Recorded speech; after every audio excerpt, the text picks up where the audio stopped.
Welcome to the Town of Avon Advisory Plan Commission meeting. If you're interested in having a copy of the agenda, they are available on the tables to the right of the audience. We will be conducting business as outlined on the agenda. From time to time, the board may deviate from the agenda, and as president of this body, I will inform those in attendance of any deviations. This meeting is being recorded for the public record. Because of this, we request that personal conversations are kept to a minimum and that all cell phones are set to vibrate. Any phone calls should be taken outside of the chambers. If you are interested in commenting during the public hearing portion of the Commission's deliberations, please sign up on the sheets located on the tables to the right of the audience. When your name is called, please step forward to the podium and state your name and address for the record. Please address your comments to the board and not to the staff or to the petitioner. Your comments should relate directly to the case at hand. During the conduct of the public hearing portion of the Commission's deliberations, the petitioner will have 10 minutes to present their case to the Commission. Remonstrators will have 10 minutes to present objections to the petition. Persons in support of the petition, other than the petitioner, will have 10 minutes to present support for the petition. Finally, the petitioner will close the public hearing portion of the presentation with a 5-minute rebuttal period. Once the public hearing is closed, no additional testimony will be heard unless it is solicited by members of the Commission during the question and answer phase of the Commission's deliberations. Subdivision plat and development plat petitions are ministerial requests, meaning that if the proposal meets the requirements set forth in the town's development ordinances, the Plan Commission must approve the request. In the interest of transparency, state law requires that the Plan Commission hold a public hearing, even if the development proposal must be approved. Responses to public comments and questions may be given once the public hearing portion is closed. We do understand that there may be several persons who wish to speak. In order to keep the meeting running in a timely fashion, we would request that you not repeat previous comments. Thank you for your assistance in facilitating a respectful, fair, and timely meeting. Again, welcome to our meeting. Please stand for the pledge.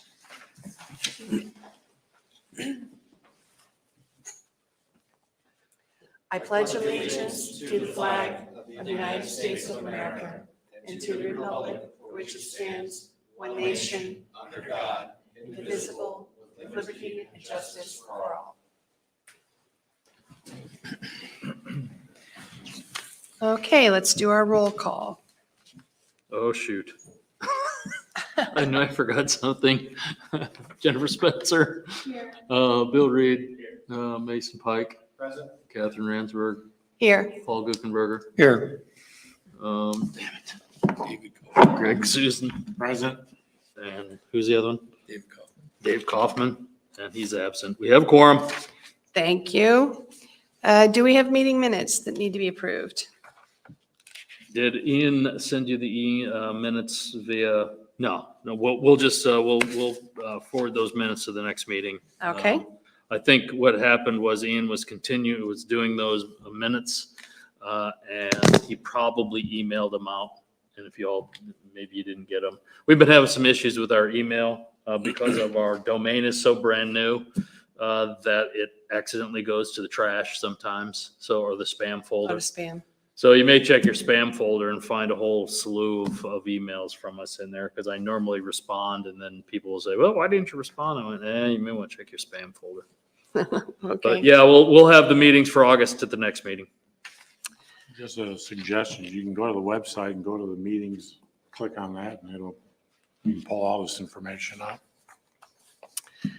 And looks like we have a couple of requests for continuances, or one request for I want continuance. to do public comment first. Oh, thank you very much.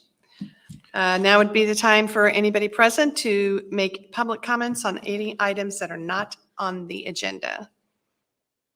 And seeing nobody in the room who is available to make public comment, the public comment hearing section is closed. Now, move on to the request for continuances or agenda modifications. Yeah, we have 3 items on the agenda for continuance. DPR 2306, which is Sudan Trucking, located at 8379 Kingston Street, DPR 2310 Avon Business Park, which was a DPR for Flex Industrial at 8360 Kingston Street, and then a convenience store development, DPR 2313, a convenience store at 1137 North Avon Avenue.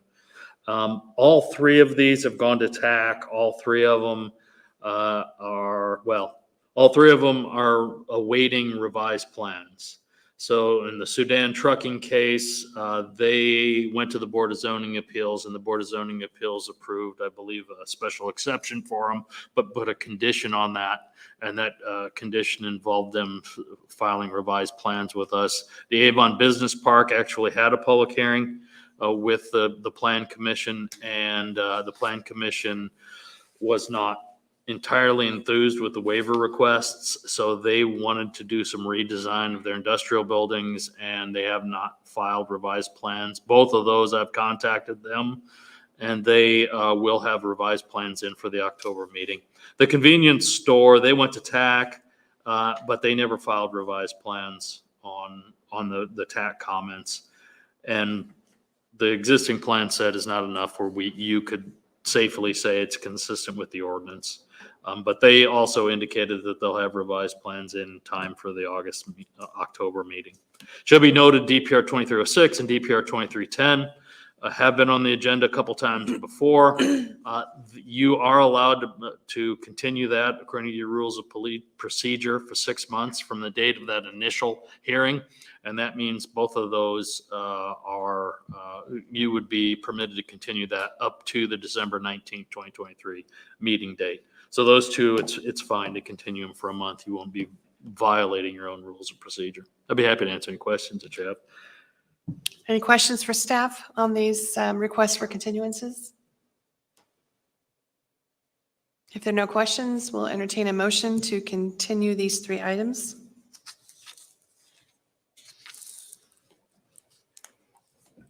I move that we continue the items previously reported by staff.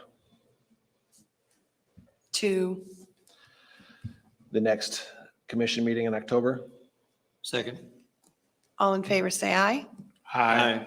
Any opposed? Motion carries. All DPR 2306, DPR 2310, and DPR 2313 are all continued to the next Plan Commission meeting, which is on October 23rd. Old business, looks like there's none. New business, looks like there's none, but we do have other business. Yeah, this is, and it really is an introduction into a comprehensive plan update. The council had set aside some money to update the comprehensive plan. Our current comprehensive plan was updated in, I believe, 2017.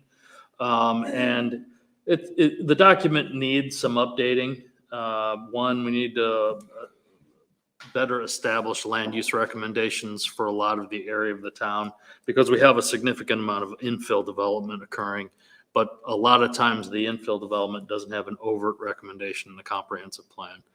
2017, we're at 5-6 years, so it's about time to start looking at updating it.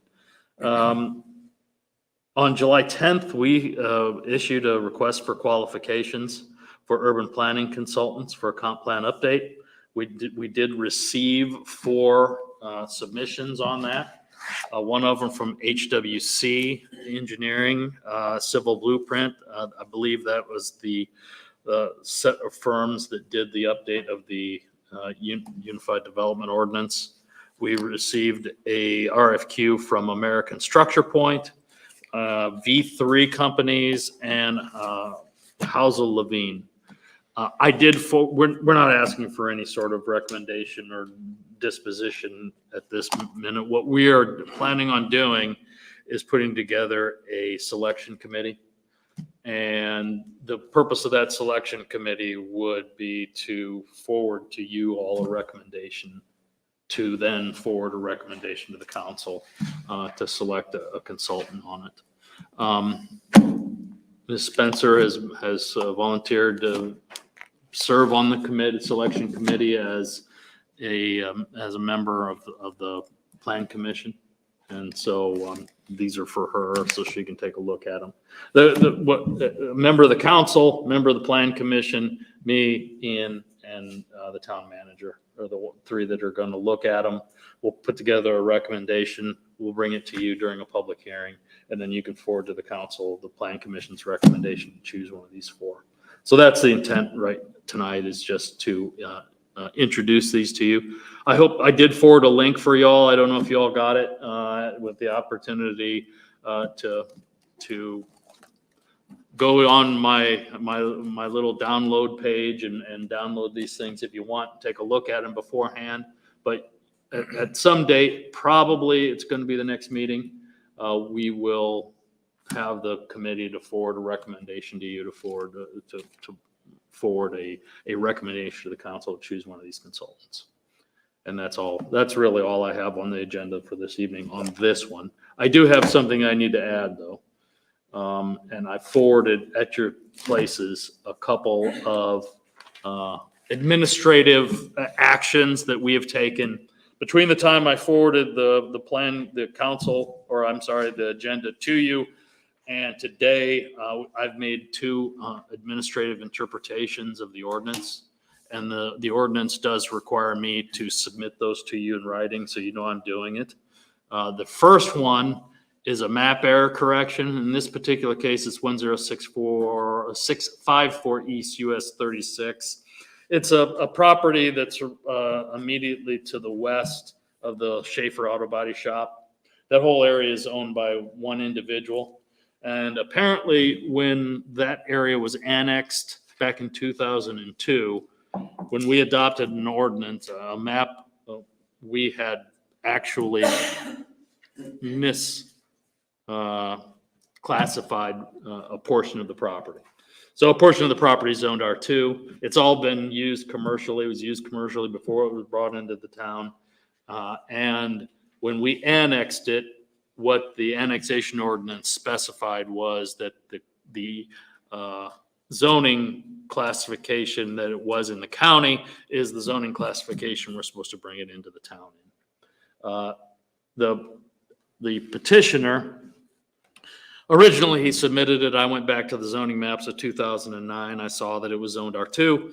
And so I said, no, I'm sorry, it's zoned R2.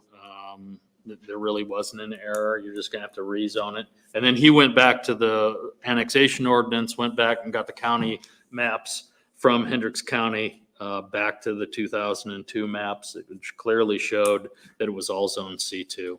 And so we made the administrative determination that it was in fact a map error, and we corrected it on the maps. And so I'm informing you of that. The second one is a little bit different, DPR 2307, and that's the 7 Brew at Stanfield Crossing.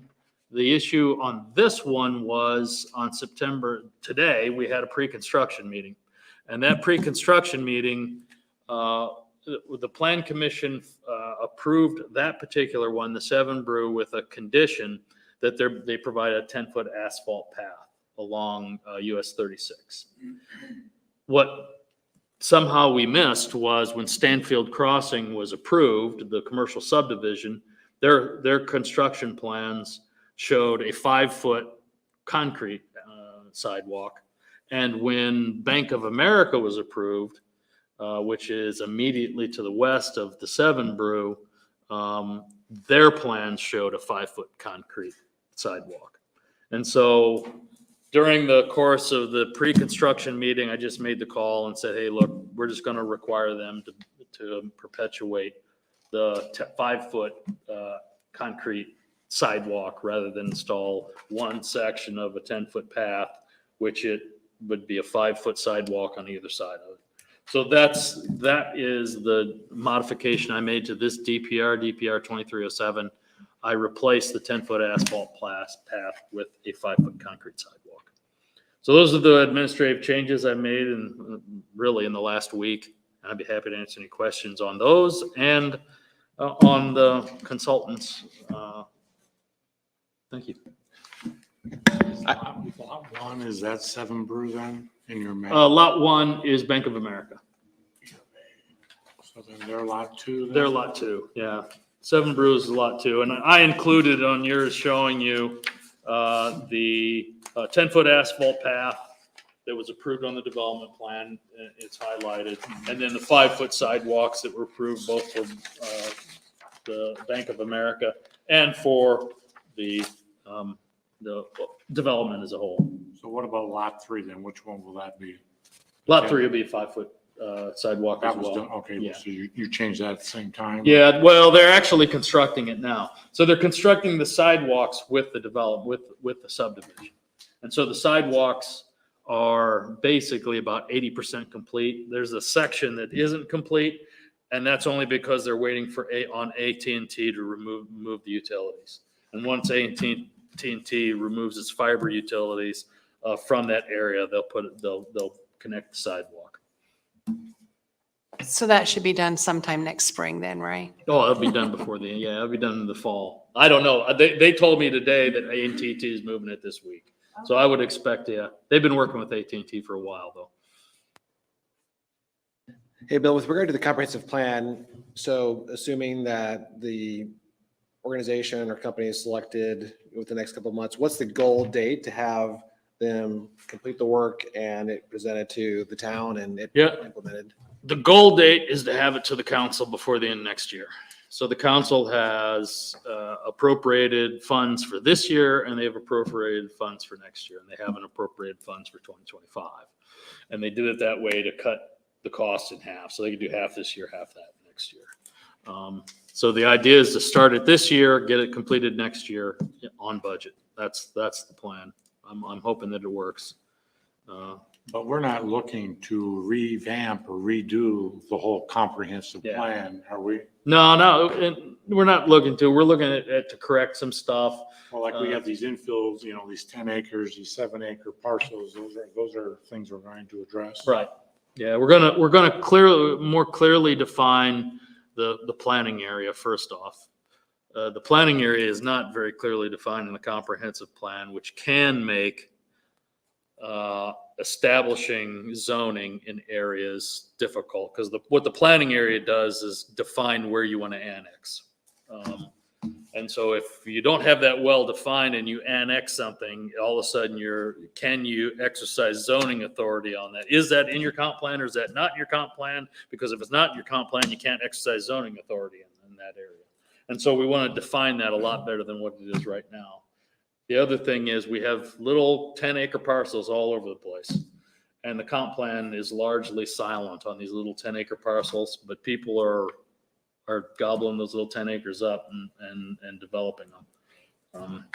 So when we look at doing this, are we also then going to look at maybe changing the zoning of those various 10-acre parcels? Not necessarily, unless the council directs us to. I'm not a big proponent of involuntary rezonings. However, I will. I mean, I did it. I'm a little gun shy because the council, and when I was the planning director of Greenwood, the Greenwoods council directed me to do an involuntary rezoning on like 8 parcels. And of course it caused a big stink. And, the council then rejected all those rezonings. So I went through all the work and all that, and all those property owners came to the council, and the council then rejected the involuntary rezoning that they requested. So I'm a little bit leery of doing that, but I'll do it. Well, what if maybe we don't change the zoning, but maybe we identify what can go within that zoning, take that broad list and shrink it down to a narrow list. Mm-hmm. Yeah, I mean, what we would end up doing is, so it would end up being a process where we would start out by defining the comp plan, define things a little bit more concretely. And whether that means that turns into a zoning ordinance amendment or one of the overlay district amendments, that's definitely something that the comp plan can accomplish. Bill, do we have, It's as simple as changing it on the future land use map so that you could say, well, gosh, we thought that was going to develop commercially. Now it's all residential. We've got this parcel left, so let's just make that residential on the future land use map. We won't change the zoning, but what's the first thing you guys look at in a rezone? What's the comp plan say? Sometimes it's that subtle of a change. And then when Bill talks about, it sounds crazy. What do you mean our jurisdictional area? But not too long ago, when the one comp plan was done, it defined the jurisdictional, like our view, our vision, to be Washington Township. Well, then the airport property came along outside of that, and the town annexed that, and we had no guidance. And so sometimes your comp plan can look outside where you really think you're going to annex. Sometimes you have to be a little bigger, just in case something like that comes along. And the airport property, Greg, you were here and remember, but it was not addressed in the comp plan at all. That's a good example of one that would have, when that in fact occurred. Given how quickly these infill lots are being developed, does the staff believe that the December 2024, goal date of having the comp plan updated, is that, Yeah, I mean, timing good? So still, the vast majority of cases, they're still going to have to come to you if they want to change the zone. If they want something a little bit more dense. See, the issue with these like 10-acre parcels usually is it's just not cost effective for a lot of these people to develop to the R2 zoning standards. So they need something a little bit more dense. And in that case, they have to rezone the property and come to you for a recommendation and to the council for approval. So yeah, a lot of these 10-acre parcels are zoned R2. And if they're zoned R2, then they still have to come to you for some sort of approval some sort of discretionary approval before they go into the non-discretionary approvals. So I would ask that, what would keep us from hitting the end of the year next year? Because the last time we did this seems like it drug on for 2+ years. One thing is the scope, is trying to keep the scope. So like I said, we're not intending to do a ground up thing. We're trying to correct some deficiencies in the current document. The other thing that what would not do it is if we change something and it causes some sort of, controversy. So to get this completed, what if we're working backwards? What's the process to go through the approval? Because isn't it twice with us, twice with the council? Yeah. Yeah. I mean, I honestly, I would have to go back. It's been almost a decade since One time, With both? yes. It's a public hearing to amend the comprehensive plan. You all are asked to approve the comprehensive plan, not a recommendation. It has to be approved by you and the town council, 2 approvals. Okay. And each time you might get a preliminary look at it, but when it actually shows up on your agenda for action, generally then, so if there are things you don't like in that preliminary draft, usually there's a preliminary draft that comes to you. Bill's right. The scope of your changes may indicate a delay, but I might answer your question differently, Paul. I would say, based upon my experience, that the number one reason there are delays in an amendment of a comp plan is the consultant. And when we did our last zoning ordinance, this is what we ran into, right, Greg? Well, I'm laughing, yes. Okay. I know why one client has been waiting 4 years on the draft of the new zoning plan. So I would say to Jennifer and to Bill and to the others who are on this committee, is one of the key questions would be, this is our timetable, can you meet our timetable? And getting that early draft, if you're looking at the end of the year, then by May or so, you'll want to see the draft. Can we put penalties in the RFQ that says that delivery by a certain date or then put it to the advantage of moving that timeline along? Because if there's no incentive and we're dependent on the consultant, then they've got control of that. The incentive is obviously funding, because the council is only funding it through 2024. So the 2 things, the funding is such that we're not going to do a complete overall of the comp plan. I think where consultants run into time delays is when they want to do public input meeting after public input meeting after public input meeting. And I think what I would suggest that we do with the consultant is keep the number of external meetings to the bare minimum, and just move it through the process. Since, if we're doing a complete update to the plan, maybe it would be a 2-year process with lots of public input. But I think we are talking about a plan that's only 6 years old. We just need to fix some of the problems with it. And I think we can basically keep to the bare minimum as far as public input. We don't need to do survey instruments and those sorts of things. We don't need to do a lot of discussion on the history of the town and, do all that research. We can keep it down to, what are the land use classifications? What is the planning area boundary? What are the land use recommendations? We can keep it fairly tight, and we should be able to get there on time. So it's really more of a tweaking as Yeah. opposed to an update. Update implies something more comprehensive than what you're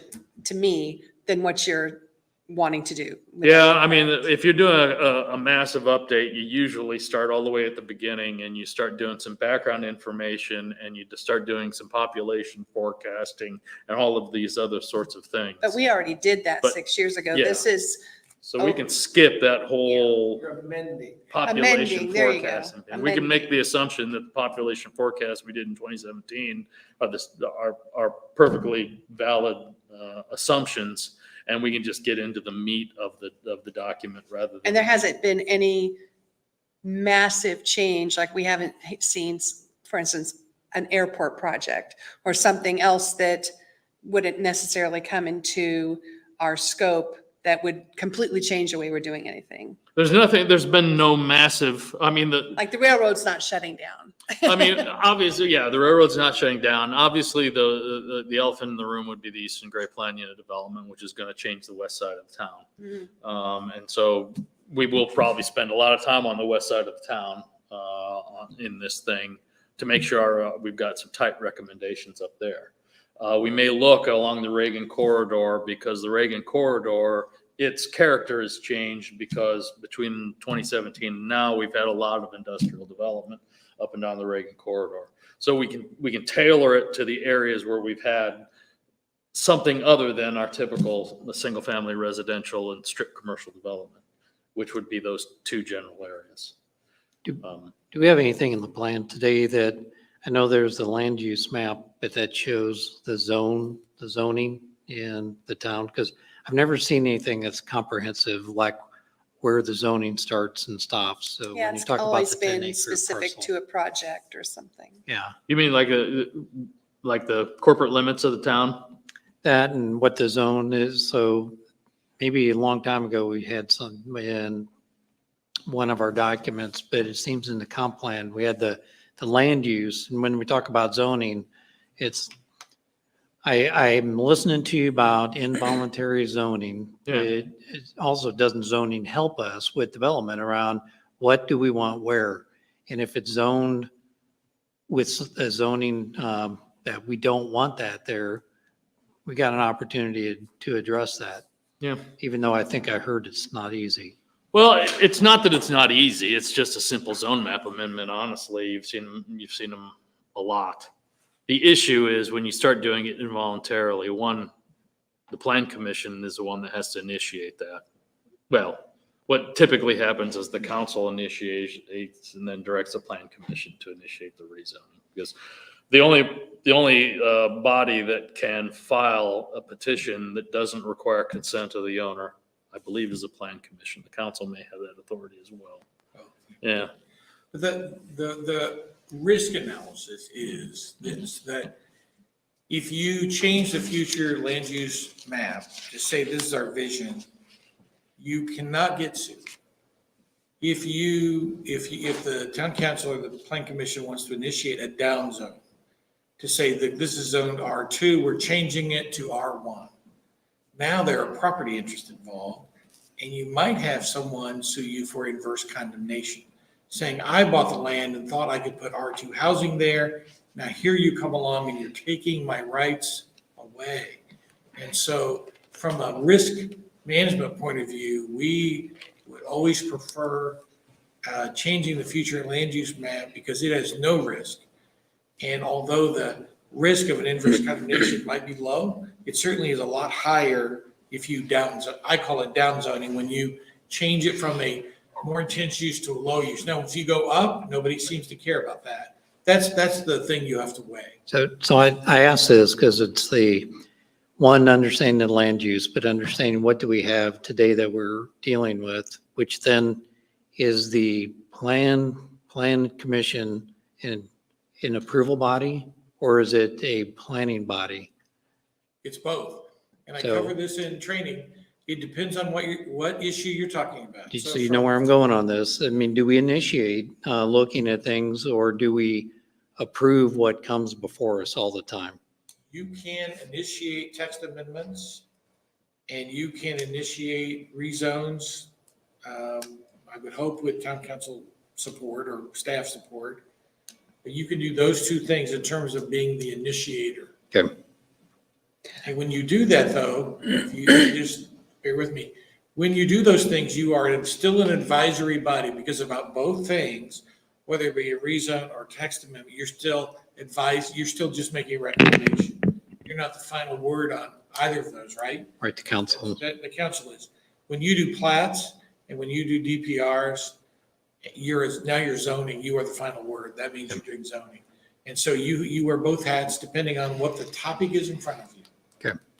So does the future land use map take into account areas in what I'm going to call the Avon community that are actually a part of unincorporated Hendricks County? Because we've got pockets of that all over the place too. Yes. And when we're doing land use, I mean, in zoning, obviously, we can't zone what's happening in unincorporated Hendricks County. But does land use assume that this 20-acre parcel at some point may become part of Avon? So we're going to include that? Yeah, and that's what I mean about establishing a planning area. Because you establish a planning area and that means you intend to exercise zoning authority in this area either At some now or in the point. future. And so, in fact, to establish zoning, that has to be, I mean, the state law basically says in order to establish zoning in an area, you have to have it in your comprehensive plan. You have no choice. And so what towns and cities and well, not necessarily counties, but towns and cities will do is establish areas outside their corporate limits, just to show this is where we intend to annex. And then if they do annex it, they can exercise zoning authority without amending their comp plan. I don't know if I want to start stories, but in Greenwood, we had done a comp plan update. And on the west, we had gone out to the railroad on the west side of Greenwood, and we realized we were just going to go to our corporate limits on the west side. We were never going to try to annex into White River Township. And literally, after we'd adopted that comprehensive plan, one of the little subdivisions decided they wanted to be annexed, and we had taken them out of our comp plan. So we had to first amend our comp plan to include that neighborhood back into the comp plan, because we couldn't exercise zoning authority over that neighborhood until we'd done that sort of thing. So what we're trying to do is better define our planning area, for lack of a better term, so that in the event we do get an annexation, we're not amending the comp plan to do the annexation in the zoning. If that makes sense. Mhm. You're planning ahead, yeah. And we may show areas on our future land use map, and Danville and Brownsburg and Plainfield may show the same Mhm. areas. And that's okay also. Because it's just speculative, It's the basically. future. It's the Right. future, yeah. And it may or may not happen. Yeah, Right. speculative, good word. They've already done that. And we've, Yeah, theirs showed the entire town. Yeah, that's right. Yeah. and we do take out of our planning areas that are in the corporate limits of other jurisdictions, because we can't obviously Right. can't exercise zoning authority in those areas. So that's one of the other things we do in this update. We look at areas that our sister towns have annexed into and say, okay, well, we can no longer exercise zoning authority in there, so there's no use having it in our plan. And the case that said that was Avon versus Plainfield, 2002, maybe? Let's just say we had a disagreement with. Do you have a cause number for that? I don't. Sorry. Don't bring back old memories. We won. That's all I got. Is it appropriate for the plan commission members to give input as to these proposals? That's why I forwarded them to you, yeah. The one thing is providing input to us, to me, and then I would share it with the committee. Of course, Ms. Spencer is going to be the plan commission's representative, for lack of a better But term. that needs to all go through you? But it can't go to me, or you could Oh, to you could Jennifer. go to her as well, and she could bring it up during when we have our meeting. Either way you do it. But if you bring it to me, all I'm going to do is bring it up to the 5 people sitting around the table. And then we'll have a discussion. We'll come to some sort of consensus. I mean, I've already reviewed them. Ian has already reviewed them, and Ian and I already disagree. So when you got 5 people, I'm sure that when the town manager gets a look at it, he's going to have a different take on it. I am a trained mediator, just FYI. Okay, anything else for the good of the order? Anything else, Bill? Nothing All for right. me. In that case, this meeting is adjourned.